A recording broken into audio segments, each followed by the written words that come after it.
புரட்சித் தலைவர் எம்ஜிஆர் அவர்கள் தான் முதலமைச்சராக பொறுப்பேற்று நிறைவேற்றிய பல திட்டங்களுள் மகத்தான திட்டமாக போற்றப்படுவது ஏழை குழந்தைகளுக்கான சத்துணவு திட்டம்.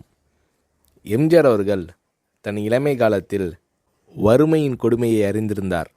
எனவே தான் முதலமைச்சரான பின் பள்ளி குழந்தைகளின் ஆரோக்கியத்தை பற்றி எம்ஜிஆர் அவர்கள் பெரிதும் அக்கறை காட்டினார். பள்ளிகளில் படிக்கும் ஏழை குழந்தைகள் பலர் சத்தான உணவு இன்றி மெலிந்தும் நோய்வாய்ப்பட்டும் இருப்பதைக் கண்டு மனம் வருந்தினார் எம்ஜிஆர். ஏற்கனவே தமிழக பள்ளிகளில் பெருந்தலைவர் காமராஜர் ஆட்சி காலத்தில் தொடங்கப்பட்ட மதிய உணவு திட்டம் நடைபெற்று கொண்டிருந்தது.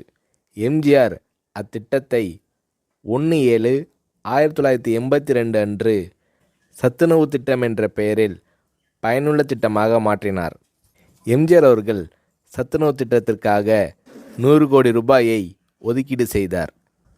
முட்டை, காய்கறிகள் அதிகம் கலந்த சத்துள்ள உணவு 5 முதல் 14 வயது வரை உள்ள குழந்தைகளுக்கு வழங்கப்பட வேண்டும் என்பதே சத்துணவு திட்டத்தின் குறிக்கோளாகும்.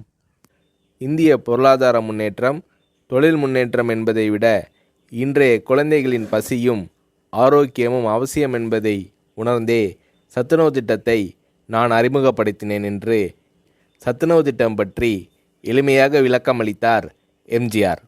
எம்ஜிஆர் அவர்கள் அறிமுகம் செய்த சத்துணவு திட்டத்தை உலகமே வியந்து பாராட்டியது.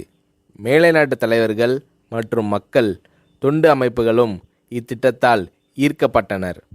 ஏழை குழந்தைகளின் ஆரோக்கியத்தை பற்றி அக்கறை கொண்ட தலைவர் தமிழக முதல்வர் எம்ஜிஆர் தான் என்று மேலை நாடுகள் எல்லாம் எம்ஜிஆர் அவர்களை போற்றி பாராட்டின. எம்ஜிஆர் அவர்கள் தான் முதலமைச்சராக பதவி வகித்த போது தீட்டிய நல்ல பல திட்டங்களால் எம்ஜிஆர் அவர்களை புரட்சித் தலைவர் என்று மக்கள் பாராட்டத் தொடங்கினர்.